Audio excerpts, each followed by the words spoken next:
Welcome back. This is Epic Morning Show. They come to you live here on Epic Radio 99.3 FM. In the studios, we get Lawyer Michael Charles, the Public Relations Officer for Bar Association.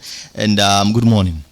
Good morning. All right. Thank you for having me here this morning. So a lot of opinions out there are divided whether the abolition of death penalty is a good thing or a bad thing. So from your own standpoint as Bar Association, what's your view on this? It's a law this country does not need anymore because it is not serving its purpose. The objective of that law, as it was formulated by those who formulated it, was, in my estimation, a tool for political headhunting. You know, it has been used over the years as a tool to go over opposition actors, principally, especially pursuant to the Treason and State Offences Act. This has been a tool to track down and put into permanent exile of all opposition actors. Normally, that has been the tool. So, to me, it's a new down in Sierra Leone. Such a law has been removed from our law books, and that nobody is anymore killed for any political reason, although the law equally applies to offences including murder as well as robbery with murder, precisely, yes. And you get also other components like murder and robbery with aggravation, where they not get anything to do with politics in a way. So for ordinary people, that's their concern, that now laws like this we don't come, and some always they see the death penalty as a deterrent.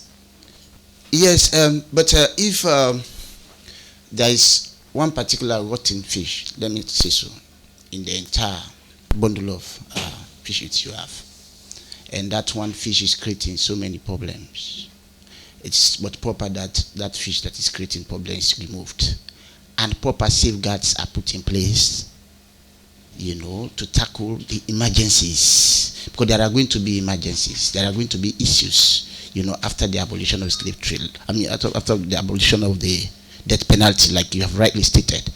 So what probably this country needs to do, in my estimation, is to design some safeguards to deal with the other offenses that are not having any political undertone, such as murder and robbery with aggravation, like you rightly stated. But to say because of those other offenses we need to have the death penalty in our books, then we are still sanctioning, then we are still protecting it, and obviously, invariably, it will be used, if not misused. Now, with this new law, we don't see as well, they don't attach 30-year minimum sentence, minimum imprisonment sentence. Does this enough for serve as an alternative for the death penalty? If you look at the ordinary person, right, the death penalty mean when somebody commits the offense system, right? We enshrine inside the statute. There are three major statutes, I must state. The Criminal Procedure Act do provide for death penalty. The Offences Against the Persons Act do provide for death penalty. Also, the State and the Treason and State Offences Act also provides for death penalty. What this law that has been passed is seeking to do is to amend, basically is to amend all those provisions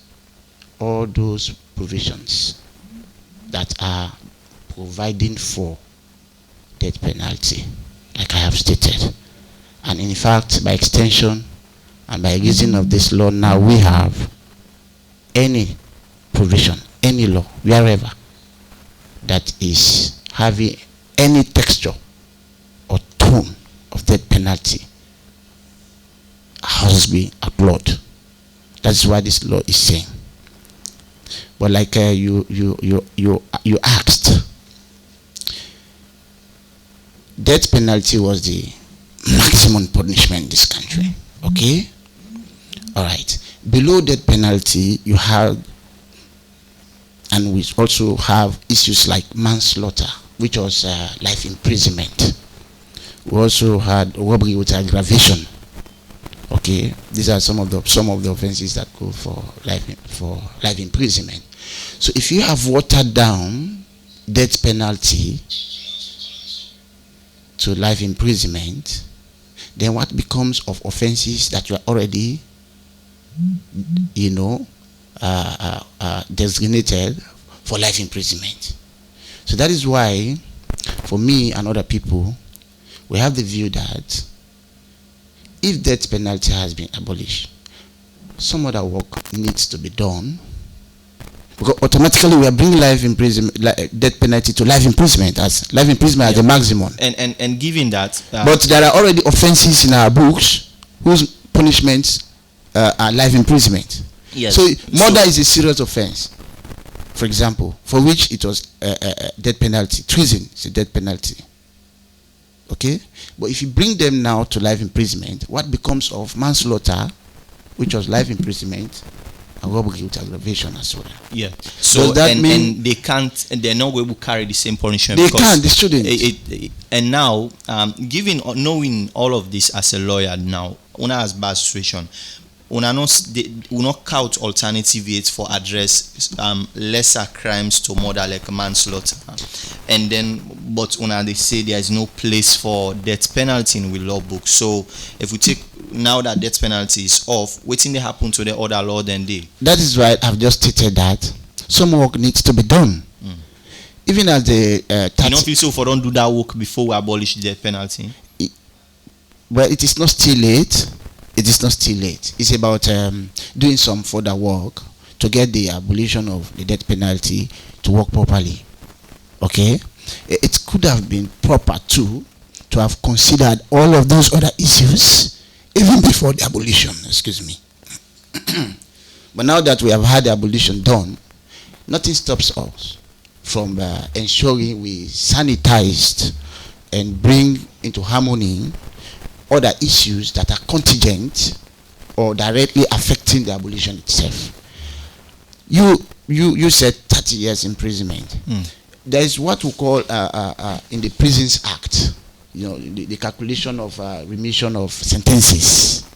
Okay, for example, if you are excuse me, just explain this in Creole for we listeners. A lot of them they listen in calculation Creole. of remission of offenses. I cannot tell you exactly the provision, but that one is somewhere around section 6 of the Prisons Act. They talk about, say, if they imprison you for 1 year, for example, it doesn't necessarily mean that now the complete 1 year you spend. The prison officers then get in calculations. Okay, it will mean like you will spend the 1 year, but where do I use the word discount? It will be cut down by three months. Okay. In essence, you will spend seven months. Okay. So, based on that calculation, the Prisons Act is saying, in fact, the Prisons Act, if you look at the tenure of the Prisons Act, death penalty to them is 20 years imprisonment.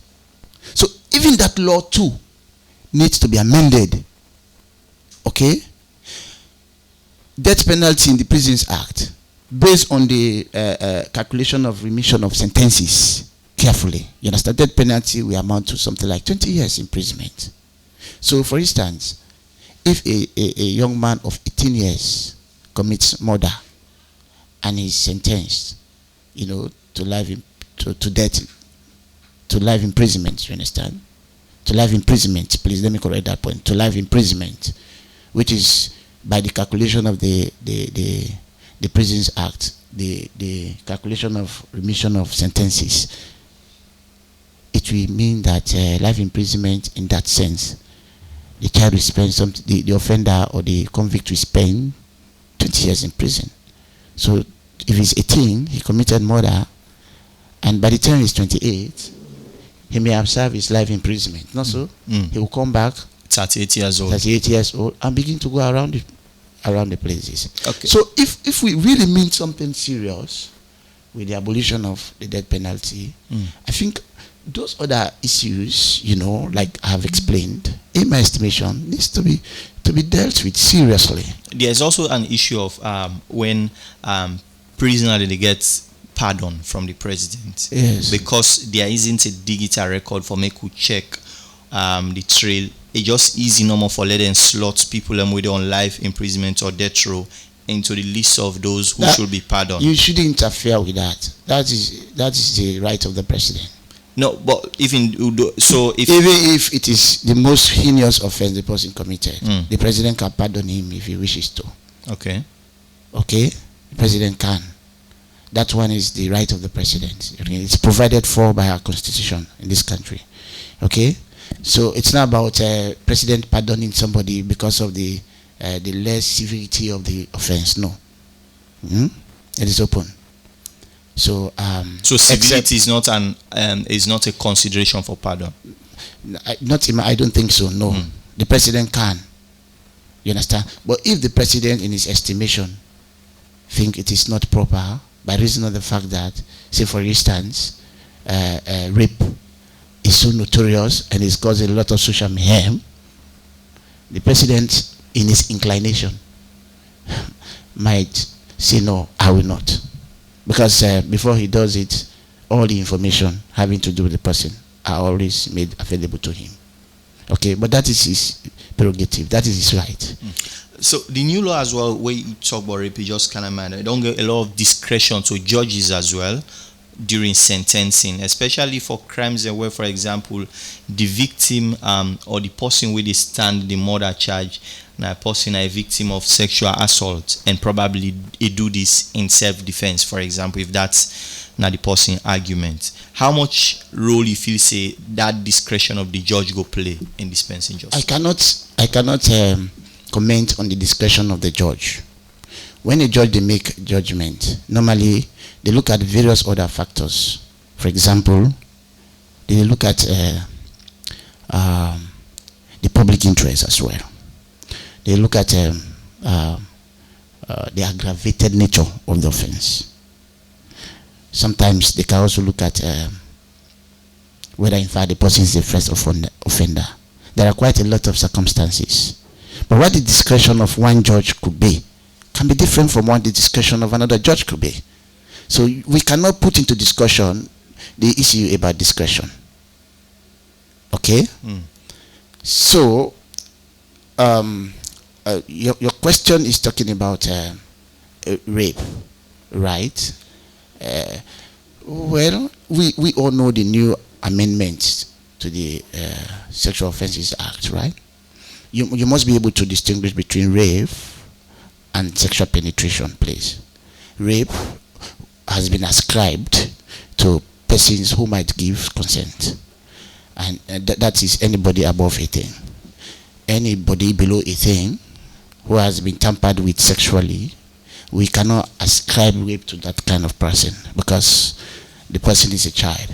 So we say sexual penetration. So you must be able to also draw line, distinctively in looking at these issues. And in the area of self-defense now, self-defense mostly I think it can go for manslaughter. Is that the case? When, for example, when the courts and they try self-defense cases where the person claims say, I killed this person in self-defense, or does that fall under manslaughter? Basically, self-defense is a common law defense. Okay? It is where, for example, you have realized there is an imminent threat in your life, on your life, either by reason of heavily bodily harm. The law gives you the right to defend yourself and to also defend other people. You can't even defend property. But there is one important thing you must bear in mind. If you have to put a self-defense, you must ensure that the force you are using is proportional to the force that has been exerted against you. Okay? It is most commonly used in offenses of murder. Okay? I cannot rule out that it cannot be used for manslaughter. Okay? Because most often we have had murder cases reduced to manslaughter. I am not saying it is impossible. Yeah, but they normally charge murder. cannot charge murder and manslaughter. It is murder that is normally reduced to manslaughter. The reason why I asked the question, but because I know say one of the laws them we then go charge, for example, robbery with aggravation in situation where, for example, a robbery is in progress and a person fear for his life, and then he kill one of the robbers them. So a thing like this now, it can apply. Okay. Like I have said, you first of all you have said robbery with aggravation.